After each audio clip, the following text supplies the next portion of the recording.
They ask me what I do and who I do it for. All I want for my birthday is a big booty. Oh, so here we go. Listen, when it comes to marketing, you have to know who you do it for. Trying to appeal to the whole entire world is not necessarily going to work in your best interest. The reason why I even bring up Two Chains, well, that line is perfect, but the reason why I even bring him up specifically is because Two Chains used to go by the name TityBoi. And when he was TityBoi, he couldn't appeal to a mass audience. A name like that is for a very specific audience, a very specific, even demographic or portion of the black community, right? It's not for everybody. You can't have a 10-year-old little girl in the suburbs running around, talking about my favorite artist is TityBoi, right? But you can't have like Justin Bieber or Backstreet Boys or whoever on the wall. Um, so when he was a part of Disturbing the Peace and kind of running with like Ludacris and all of them and Players Circle and these different kinds of people, he wasn't having the critical success that he aspired to have. When he had obviously like Ludacris was doing major things at that time, and yes, he did try to get Disturbing the Peace, to the same level as him. But as we see a lot of times when it comes to artists, their labels, the people in their labels never tend to do as well as them. Mainly because they don't understand the business side of everything, which goes back to exactly everything we're talking about today. So when you look at marketing, you have to know your age demographic. You have to know their race. I brought up race earlier in this little 3 minute, not even 3 minutes in. Some people are like, why does it got to be about that? Da da da. But you have to understand how companies and corporations, businesses run. So Nike has a very specific target audience that they're going for. Nike is known all over the world, and yes, anybody can buy Nike, but Nike understands who they are doing it for. They understand who they are targeting. And this goes down very, very specifically. You have certain products that are geared towards middle-aged white women who are, stay-at-home moms. There are products out there that go for the exact opposite of that. Maybe like an 18-year-old skate park kid. You know what I mean? Um, every business breaks it down to that level. And especially in the music industry, they break it down to that level. Anything in entertainment, they're thinking about who is the demographic. Is he a college graduated, Caucasian man in a business suit? Or is he like, kind of more the artist type, more bohemian type of person? All of these things uh, go into play when it comes into your business, who you're marketing towards. Especially like, for instance, some of you are still kind of not seeing it. So like when it comes to fast food industries, the fast food industries disproportionately target the black community. You can go back to all of their, you know what I mean? Go back to the history of their marketing campaigns over the last 10, 15, maybe even 20 years, and you will see the trend that these companies with these overly processed foods, the ones that cause high blood pressure, high blood sugar, high cholesterol, this, that, and the third, cancer, these kinds of things, all of them target the black community and the colored community, if you want to include Hispanics and that kind of thing, at a disproportionate rate than they do the white suburban areas. This is not coincidental, but we've even seen the proof in this. So when you go back to something as major as, if you are here watching this, you survived 2020, congratulations. When it comes to something like this, you can see where they said that COVID was affecting people at a disproportionate rate, people that were already predisposed. These are all terms that you have heard. Well, people were predisposed. It wasn't just that it was affecting them because minorities or colored people are more geared towards, these frontline kind of jobs, though that is also true. A lot of it had to do with a lot of people already had a weakened immune system. If you already have a weakened immune system, then any major virus, whether that be HIV or COVID or whatever, is going to attack your system harder. You understand? So when it comes to, it's the same thing when you have a flat tire, right? If you have your tires, it's the middle of the winter and your tire thing keeps telling you that it's low. You're like, okay, well, it's cold outside, that's why it's low. You don't stop by the little 25 cent machine at the gas station. You're like, I'm gonna just keep it riding, I don't care. um if you were to run over a nail when your tire pressure is already low, it's more susceptible to go ahead and pop on you or blow out. And now you're swerving all over the road, about to kill somebody else. And now you got to pay for 400 and something dollars for a brand new set of tires. All of this could have been avoided if you would have done the preventative maintenance and kept the proper air pressure into your tires. How this relates back is your body essentially is the tire. If you're putting a lot of processed things and things to weigh you down inside of it, you're going to have already a weaker immune system. So then when something major comes, like we've already gone through and continue to go through, um, you're going to be, more susceptible. So all of this is to say that yes, fast food audiences or businesses, they actually do look at the race of the people. You want to look at their age. You also want to look at things that they're into outside of your business. So for instance, I knew a woman, or actually an old professor of mine, who did music as well. And she said, she does kind of like an acoustic kind of guitar type of flow. And she also noticed that her fans were into natural hair. She had natural hair, so natural hair care products and that kind of thing. A lot of them were like in their 40s as well. A lot of them were, you know, women of color as well. So she already knew pretty much who she should be targeting with her music. It's not just about what you offer, it's about the other things that your audience might also be into. So if you know that your audience is super into Ninja Turtles, you might want to look at, and you're trying to market Batman, you want to look at where do people that like the Ninja Turtles hang out on the internet and in person. Where do these people hang out? Where do they spend their money? What kind of merchandise do they like? The reason why you want to do that is because if you're a brand new brand trying to make your name, trying to make your lane, you want to kind of find somebody that's similar to you and maybe follow their path. So if you're designing, when Under Armour came up, they obviously came after Nike, Adidas, Reebok. So Under Armour had to find their lane, which yes, they're nationally or internationally known brand, and they have their own demographic. But when they were coming up, it would be wise of them to study, like, okay, well, what are they doing over here? Same thing with Abercrombie, Hollister, and American Eagle. For a long time, that's where the preppy kids all shopped. So I'm pretty sure that Hollister would have looked at examples of like, okay, what is American Eagle doing? And it's not even just when you launch, it's continuously. Your marketing plan is a living, breathing document like your business plan. It should adapt with you. So Hollister might see like, okay, American Eagle is doing this and it's very effective. Maybe we should try that. Or American Eagle might see Abercrombie and Fitch and say, this is very effective. Maybe we should go do that. So you always want to, keep your audience in mind. You want to keep your goals in mind. So for example, going back to 2 Chainz, now when I say that name, pretty much everybody knows him. The beginning of his songs, it's like 2 Chainz, and then you have, DJ Khaled with the Another One. So we all know it's Another One by DJ Khaled. These people have all collaborated with people like Drake. They've collaborated with Rihanna. Collaborated with this person, that person, this person, that person. All the people that were where they wanted to be. So you need to study the ones that are where you want to be, or people that, maybe have a certain level of success that you haven't reached yet.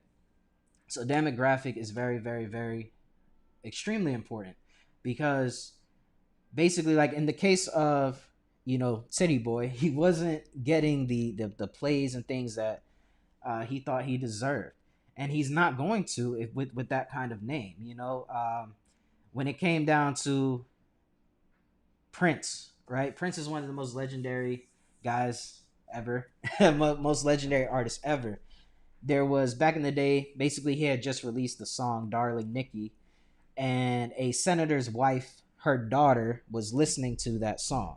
So the mother walked in on the daughter listening to that and went ballistic. She's like, what in the heck is this? This is not appropriate for I think the girl was 12 or 10 at the time. She's like, this is not appropriate for a young girl. because she was a senator's wife, she was able to lobby other mothers, and they all got together and went to court. So now, when you see the parental advisory explicit content thing on every CD, or when CDs were a thing, now on Spotify it'll have the letter E to let you know it's explicit in a box. Back then, when everybody had to put that on CDs, that was because of that mother who was actually married to Al Gore. Al Gore, went on to run for president and everything like that. But at the time, he was a senator. And when his wife found out that her daughter was listening to this raunchy, kind of very sexual song, it didn't rub her the right way. And so, same thing, I don't believe that she would let a rapper name that into her daughter's house on her walls. So you want something that is more geared towards everyone, but know who you're doing it for at the end of the day. Um, for instance, I know my audience will probably respond very well to my mask that I had on earlier. They will respond well to me talking to you like this. I don't want to be some guy buttoned up in a suit and tie. If that's what you want to do, then make sure that that's who you aim for. For us over here at Art of Vivendi and Max's Corner, we are all about, bold creation. So we do things differently. So these are all things that you want to keep in mind when it comes to marketing. Now, typically, I do videos that last for like hours long, but we're trying something new on the channel, so this is gonna be pretty much short. I don't know. Oh, and then also, so this is a prime example. I want to show you guys this so you understand, so that you are not in the dark when it comes to marketing and completely lost. All right, so we already talked about who you're doing it for. Now, out of these two brands, it's not about who's bigger. Out of these, well, it is, but why are they bigger than this brand here? Why is it that Hot Wheels is known all over the world? It is a global brand. Everybody, I don't care if you're, my generation or the one after it or the one after them, maybe in the generation before me, where this was like the ultimate thing. Like everybody wanted Hot Wheels. Matter of fact, I always wanted one of these sets. Well, they didn't come this fancy when I was growing up, but I always wanted the little racetrack. Never had one. I always had to go to a friend's house to play with one. So I bought myself one. But the point of the matter is, this little brand down here, Snap and Glow Tracks. First off, is not as easy. It doesn't roll off the tongue. Like I have to look and see, and then they have the little apostrophe and all this kind of stuff. Hot Wheels is like Hot Wheels. Like it rolls off the tongue. Yes, it is a better known brand, but even if this was a lesser known brand trying to compete, which this one is not trying to compete, this is more like a STEM, meaning science, technology, engineering, and math kind of thing. But if they wanted to compete with Hot Wheels, they would need to have their thing named like Hot Rods or something very Wheels on Fire or something that kind of catches the eye but is familiar to people's ears. You want to have a name that, it's like I said, it's either very short and quick, like they could, if you were in a stadium, people could chant your name. Like Nike is easy to say, it's quick to remember. um, the light that I'm looking at right now above my camera says RX8T. That's not something that you're going to remember. Like, oh, I need that RX8T light. It just doesn't work that way. You need something that's quick, I do actually believe that the brand is Falcon, but it says RX8T. That's not something you'll remember. The microphone says AKG. It doesn't necessarily have to be a short name, but it definitely needs to be memorable. That right there says Jack LaLanne's Power Juicer. Now, Jack LaLanne, I saw him on I Love Lucy, or her spinoff show. So I guess he was like a big actor, and I think he was a football player. I can't remember. But he was like a big actor back in the day, so people already know his name and his brand, his recognition. But at the end of the day, it's like first name, last name works very well, especially if you're doing music.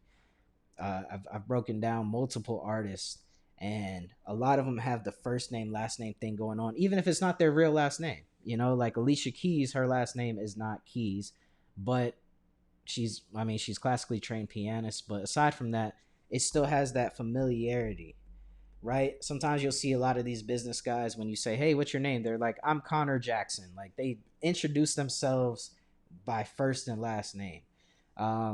And people like being called by their name. That's a little psychology trick for you. If you want people to like you, you mirror their behavior and you call them by their name. So you want people calling your brand by its name, not trying to remember, oh man, what was that one company? I know they had that cool thing and they did it. You don't want that. So test out a bunch of different names, see what rolls off the tongue, see if you want to do a first name, last name kind of deal, or if you want to, go ahead and just make up a name, but make it something memorable. Like Cardi B. The reason why we remember Cardi B, aside from her and her personality, is Bacardi. We've already heard Bacardi 1,000 times. So when you see Cardi B, Bacardi, it's a link. And a lot of you don't even know that it's happening. It's a subconscious thing. But because you've heard it so many times, it's like, okay. So then you have like Alicia Keys, you've heard of Keys. Amy Winehouse, you've heard of Wine. Maroon 5, maroon is a color. So whatever it is, you want to have it with some level of familiarity to what people already know. And we'll get into that on another video about how deviating too far from things can be detrimental but also helpful at the same time. We'll get into that next time. But yes, this one is just very court. I guess it's just weird for me to sign off with something so short, but that's basically it. This is the start. The start of your business is establishing a memorable name and also knowing who you do it for, well, what you do and who you do it for. For the what you do, you want to try to get an elevator pitch, meaning a minute or below. What do you do in 1 minute or below? If you run into somebody on an elevator, somebody important, this actually is a true story. I ran into one of my favorite artists backstage. I was front row and center at a festival, just watched the man come off stage. Somehow I followed the entourage and the posse backstage, and I'm literally watching this Travis Scott concert with him right here. So my artist is here. My favorite or one of my favorites is here. Travis Scott is there. I had given away my last business card to the security guard up front. And so I didn't have any kind of information. I wasn't going to ask the dude for his number type shit. You know what I mean? So basically in that moment, I should have said, this is what I do. I can do da da da da da da for you. You want to let them know what you can do for them. They don't care about your backstory. It's not even just about artists, about anybody, investors, all that. Your backstory is cool for certain people, but like, what does your backstory do for them? People care about how you can help them survive, right? That's one of the main marketing tactics ever, is how you can help them survive. Whether that's, status, luxury items, whether that is actually surviving, talking about water, energy, electricity, that kind of thing. How you can improve their life. That's what people care about at the end of the day. And that's what your brand has to be able to do. What this helps is parents keep their child happy. The children get hours of entertainment and excitement and imagination. And so then they can grow up and do great things with the world because they were encouraged to play with their imagination, because their parents invested $50 into a kit. It's an investment, not just a toy. Toys help children expand, which helps the world expand. So anyways, if you have any questions, leave them down below in the comments. If this helped you out, share it and help somebody else out. And I'll see you guys on the next episode of Marketing Mondays on Max's Corner. Thank you so much.